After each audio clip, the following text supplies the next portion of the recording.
C'est quoi le management? Le management, ce mot qui est devenu très compliqué à faire aimer en France.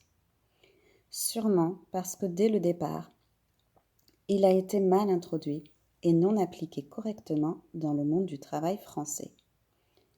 Quand on pratique le management, il ne s'agit pas de faire du copier-coller d'un modèle préétabli, mais de connaître ces bases-là pour les utiliser à sa manière ensuite et en fonction du contexte auquel on fait face. Prenons alors un peu de temps pour revenir aux bases, les origines du management et sa théorisation. Alors, quelles sont les origines du management? À l'Antiquité, une organisation minutieuse, très hiérarchique est observée. Dans l'histoire, les premières pratiques managériales étaient purement hiérarchiques. On les retrouve sous deux aspects dans l'Antiquité. Dans l'Égypte ancienne, lors de la construction des pyramides, une organisation collective était nécessaire pour gérer le projet et les ressources associées, et ce, y compris pour les ressources humaines. Le pharaon décidait de la construction et engageait des architectes de haut rang, comme Imhotep, pour concevoir les plans. Quant aux ouvriers, contrairement au mythe populaire, la plupart n'étaient pas des esclaves, mais des paysans égyptiens mobilisés pendant la saison des crues du Nil, quand les travaux agricoles étaient impossibles. Les ouvriers étaient organisés en équipes spécialisées, tailleurs de pierre, maçons, charpentiers, etc. Chaque équipe avait ses propres contremaîtres et responsables. Une hiérarchie rigoureuse était appliquée par ces derniers, supervisant les équipes. Enfin, des inspecteurs contrôlaient la qualité du travail. Des villages temporaires étaient construits près des sites de construction pour loger les ouvriers, avec des installations pour la nourriture, l'eau et les soins médicaux. Les ouvriers étaient nourris avec des rations gérées par les équipes dédiées qui s'occupaient de l'approvisionnement en nourriture et en eau. Dans l'Empire romain, des structures hiérarchiques très sophistiquées ont été mises en place pour administrer l'Empire qui s'était développé considérablement. Du fait de cette grande taille, une importante organisation de fonctionnaires avec des multiples niveaux et rôles, mais que nous ne détaillerons pas ici, fut mise en place. Au Moyen-Âge, c'est l'avènement de la féodalité. Au Moyen-Âge, tout comme nous avons pu le voir, les guildes et corporations structurent la production, les normes de qualité et l'artisanat. Qui dit Moyen-Âge, dit féodalité, et donc seigneurs et vassaux. Les seigneurs possédaient les domaines et les gouvernaient, et les vassaux juraient fidélité à un seigneur. En échange, ils recevaient des terres contre des services militaires et autres obligations. Les seigneurs, quant à eux, étaient responsables de la protection de leurs vassaux en échange de leur loyauté et de leurs services. On note alors cette évolution comparée à l'Antiquité. C'est cette notion de protection. Cela fait écho à un sujet qui est souvent d'actualité dans le monde du travail. Le manager doit-il protéger ses collaborateurs? Et sous quelles conditions? Mais revenons pour le moment à notre féodalité. Car la structuration des ressources humaines ne s'arrête pas là. Nous retrouvons aussi les intendants qui sont les représentants du seigneur, responsables de la gestion quotidienne des domaines, de la collecte des impôts et de la supervision des travaux agricoles. Par ailleurs, il y a bien sûr le clergé et toutes les strates qui vont avec. Évêques, abbés, moines, etc. Mais attardons-nous plutôt sur les villes et corporations, car c'est à cette époque qu'apparaissent les maires. Les maires et échevins sont des dirigeants élus ou nommés des villes, responsables de l'administration locale, de la justice et des finances urbaines.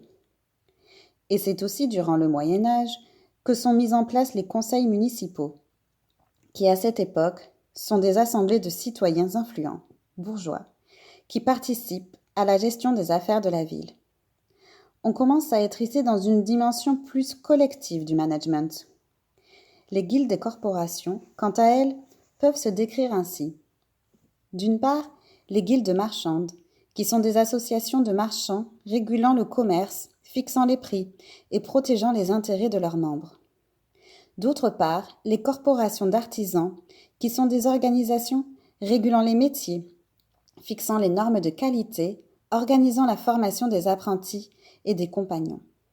Et pour conclure sur cette féodalité, c'est aussi à ce moment-là que se développent les grandes compagnies marchandes, des familles de banquiers comme les Médicis, mais qui prendront vraiment leur essor pendant la Renaissance, comme nous le verrons ensuite, ainsi que les foires de marché, mais également les chartes et privilèges visant à fixer quelques règles. On constate ainsi que le management au Moyen Âge était caractérisé par des structures encore assez hiérarchiques et des pratiques adaptées au contexte de l'époque. Malgré tout, ces systèmes de gestion médiévale posèrent les bases de nombreuses pratiques du management moderne qui vont s'affirmer au cours de la Renaissance. La Renaissance et la révolution industrielle, justement. C'est donc à la Renaissance que des familles de banquiers et marchands comme les Médicis vont gérer de vastes entreprises commerciales et artistiques et vont poser les bases de la gestion moderne du management. Les Médicis, basés à Florence, deviennent une véritable institution financière. Ils offrent des services de crédit, de change et de gestion des finances. Ils ont joué un rôle crucial dans le développement du management au cours de la Renaissance.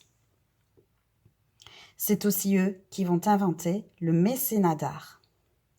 Leur approche du management se structure autour de plusieurs points. Leur banque, fondée au début du XVe siècle, qui ouvrira ensuite des succursales dans toute l'Europe. Chaque succursale était dirigée par un agent local qui rendait compte à la maison mère à Florence. Sur le plan financier, les Médicis utilisaient des systèmes de comptabilité avancés pour l'époque, comme la comptabilité en partie double, afin de surveiller les transactions et les flux de trésorerie. Les Médicis ont perfectionné l'utilisation des lettres de change, facilitant les transactions financières internationales et réduisant le besoin de transporter des espèces. Le mécénat. En soutenant des artistes comme Michel-Ange, Léonard de Vinci et Botticelli, les Médicis ont accru leur prestige et leur influence culturelle, ce qui renforçait leur position sociale et politique. Construction et rénovation. Les Médicis ont financé la construction de bâtiments emblématiques, comme la cathédrale de Florence, ce qui leur a permis de se présenter comme des protecteurs du bien public. Au niveau de l'éducation, les jeunes membres de la famille étaient très bien éduqués, souvent dans les domaines de la finance, des arts et de la politique, pour les préparer à des rôles de leadership. Ils étaient par ailleurs impliqués de façon pratico-pratique dans les affaires de la famille dès leur plus jeune âge, apprenant les rouages du commerce et de la gestion bancaire directement auprès de leurs aînés. La délégation de responsabilités. Les Médicis n'hésitaient pas à déléguer les responsabilités à des membres de confiance de la famille et à des partenariats commerciaux compétents. Quant à l'adaptation, les Médicis ont survécu à plusieurs crises financières et politiques en adaptant leur stratégie et en innovant constamment. Ils ont su quand se retirer de marchés non rentables et comment se repositionner pour profiter de nouvelles opportunités. Les Médicis ont donc ainsi construit une base de ce que l'on appelle aujourd'hui les relations publiques, le réseautage, la formation, la délégation, la gestion de crise, etc., qui sont désormais pratiquées par nombre de managers, collaborateurs et entrepreneurs. Quant à la révolution industrielle, c'est ensuite l'avènement des usines et des nouvelles méthodes de production et de gestion qui ont été nécessaires. L'introduction de machines et de technologies comme la machine à vapeur a permis une production à grande échelle dans ces usines, remplaçant largement le travail artisanal. La révolution industrielle, qui a commencé au XVIIIe siècle et s'est poursuivie au XIXe siècle, a transformé profondément le management. Avec l'essor de la production de masse et des nouvelles technologies, des pratiques et théories de gestion plus structurées et efficaces ont émergé. La concentration des travailleurs dans ces grandes usines a nécessité des méthodes de gestion spécifiques pour coordonner les activités et maintenir l'efficacité. Par ailleurs, l'industrialisation a conduit à une urbanisation rapide, avec de grandes populations se déplaçant vers les villes pour travailler dans des usines. Cette urbanisation a nécessité des infrastructures et des systèmes de gestion urbaine pour répondre aux besoins croissants de la population. Ainsi, très rapidement, le management fut théorisé, par des ingénieurs notamment, et nous allons voir les détails ci-après. La théorisation du management. La révolution industrielle a marqué un tournant majeur dans le développement du management, avec l'émergence de théories et de pratiques destinées à générer efficacement la production de masse et les grandes organisations. Celui qui est considéré comme le père du management scientifique, c'est bien sûr l'ingénieur américain Frederick Winslow Taylor. Il a introduit dès 1890 des méthodes pour améliorer l'efficacité du travail en analysant et en standardisant les processus de production. Pour rappel, voici les principes du Taylorisme. Étude scientifique des tâches, observation et analyse pour trouver des méthodes plus efficaces, sélection et formation des travailleurs, recrutement basé sur les compétences et formation pour optimiser la performance, coopération entre la direction et les travailleurs, collaboration pour assurer l'application des méthodes optimales, la division du travail et spécialisation, séparation des tâches pour maximiser l'efficacité. Un autre pionnier de la théorie du management fut un ingénieur français, Henri Fayol. Les travaux de Taylor vont beaucoup l'inspirer et dès 1900, il veut transmettre la méthode qui l'a fait réussir. Cette dernière se structure autour de principes en lien avec la gestion administrative des entreprises. Voici les fonctions qu'il dégage. Prévoir, anticiper l'avenir et planifier en conséquence. Organiser, structurer les ressources et les activités de l'entreprise. Commander, diriger et superviser les employés. Coordonner, assurer l'harmonie entre les différentes activités. Contrôler, vérifier que les activités se déroulent comme prévu. Quelques années plus tard, dès 1913, Max Weber, un sociologue allemand, développera la théorie bureaucratique de la gestion. Voici ses caractéristiques. Hiérarchie claire, structure de commandement bien définie, règles et procédures, règlements formels pour guider les actions et décisions, impersonnalité, décision basée sur des critères objectifs plutôt que personnels, division du travail, spécialisation des tâches pour améliorer l'efficacité, carrière basée sur le mérite, promotion et avancement basés sur les performances et les compétences. Durant cette même période, aux États-Unis, un certain Henry Ford invente un système de production en chaîne qui aura des répercussions dans toute l'industrie automobile. Sa méthode permet une production rapide et efficace grâce à la spécialisation des tâches et au travail à la chaîne. C'est aussi à ce moment-là que l'émergence des syndicats se produit du fait de conditions de travail difficiles. Afin de réduire les conflits sociaux et maintenir la productivité, des négociations collectives permettent des améliorations en termes de salaire, de conditions de travail et de sécurité des travailleurs. D'ailleurs, c'est à ce moment-là que l'on observe un tournant, et c'est entre 1927 et 1932 que le sujet des conditions de travail devient plus prégnant. En partie dû au fait qu'un sociologue australien, Elton Mayo, mène pendant ces années-là la célèbre enquête à l'usine Western Electric de Cielo, près de Chicago, à partir d'une observation directe des ouvriers dans leur travail et dans leur milieu d'origine. Ces travaux, décrits comme l'effet Hawthorne, ont mis en lumière l'importance des facteurs humains et sociaux dans la productivité. Il va ainsi être le premier à mettre en avant l'importance de la motivation sociale sur le comportement et la performance des travailleurs. Il met en exergue un constat qui est encore sujet à la tourmente dans le monde du travail actuel. Les travailleurs sont en attente de reconnaissance et de considération dans les relations interpersonnelles. Elton Mayo fut alors à l'origine du mouvement de recherche le mouvement du potentiel humain, mais dont le détail fera l'objet d'un autre podcast. La Deuxième Guerre mondiale et ses conséquences vont encore fortement influencer le monde du travail. Dans l'après-guerre, ce sont donc des nouvelles théories de management qui apparaissent. C'est alors dans cette période qu'un certain McGregor, professeur de management au MIT de Boston, mais aussi psychologue, va publier en 1969 La dimension humaine de l'entreprise. Ses recherches se développent notamment autour de deux théories, théorie X et théorie Y.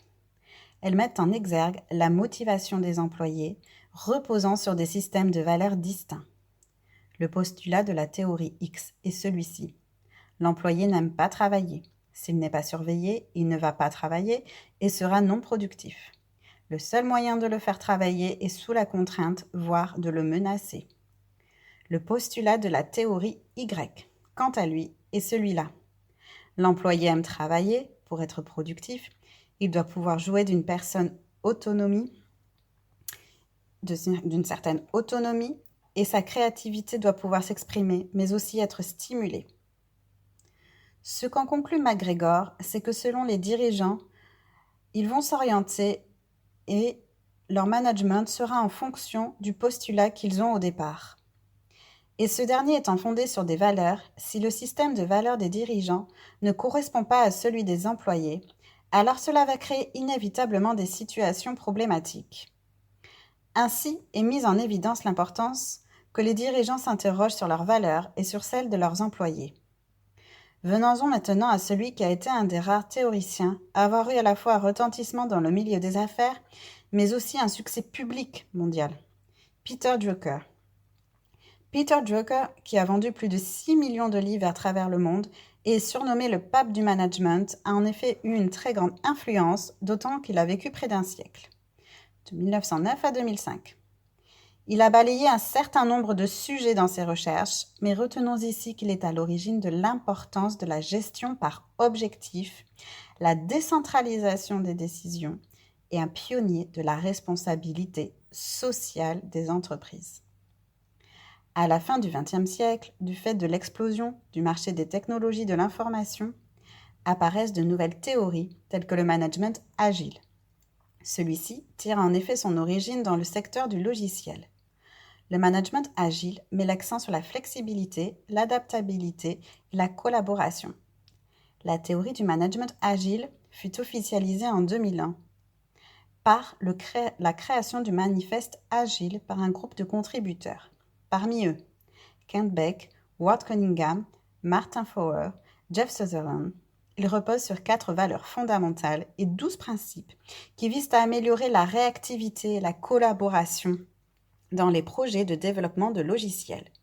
Les 4 valeurs fondamentales sont les individus et leur interaction plus que les processus et les outils, des logiciels opérationnels plus qu'une documentation exhaustive, la collaboration avec les clients plus que la négociation de contrats, l'adaptation au changement plus que le suivi d'un plan.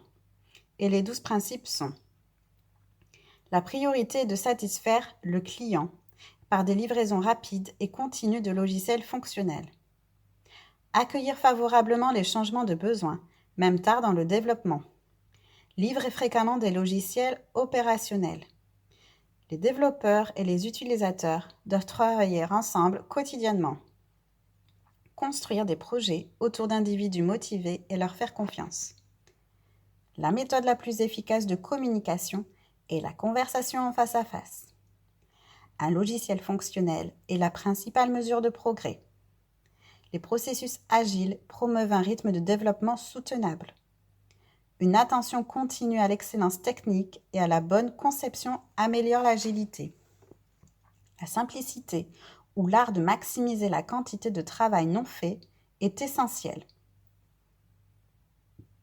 Les meilleures architectures, exigences et conceptions émergent d'équipes auto-organisées. Et enfin, à intervalles réguliers, l'équipe réfléchit à comment devenir plus efficace, puis ajuste son comportement en conséquence. Dans les années 2020, c'est le management durable qui est mis sur le devant de la scène. Étudié dès les années 90 par des penseurs comme John Elkington. En 1994, il introduit le concept du triple bottom line qui élargit la ligne de fond traditionnelle, le profit, pour inclure de nouvelles dimensions. Les personnes, les aspects sociaux, et la planète, les aspects environnementaux. Cela encourage les entreprises à mesurer leur performance en termes financiers, sociaux et environnementaux. Michael Porter et son concept de la création de valeur partagée qui suggère que les entreprises peuvent générer de la valeur économique en créant simultanément de la valeur sociale et environnementale.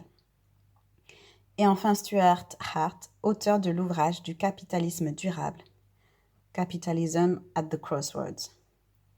Chacun d'entre eux a apporté des idées et des modèles qui ont façonné la manière dont les entreprises abordent la durabilité aujourd'hui. Ils sont les créateurs des désormais piliers du management durable, guidant les entreprises vers des pratiques plus responsables et résilientes. Quant à l'intelligence artificielle, le télétravail, la gestion à distance, il s'agit de sujets de management qui sont encore en cours d'étude par les théoriciens. En conclusion, l'histoire du management est donc un reflet de l'évolution de la société selon les époques. Constamment en adaptation aux nouvelles réalités économiques et humaines, les contributions de penseurs comme Frédéric Taylor, Henri Fayol et Max Weber ont défini les bases du management moderne en mettant l'accent sur l'efficacité, la structure organisationnelle et la gestion des ressources humaines. Cependant, les apports théoriques qui ont suivi, comme ceux d'Elton Mayo ou de Peter Drucker, ont permis aux entreprises de s'adapter aux nouveaux défis économiques, technologiques, mais surtout humains et environnementaux.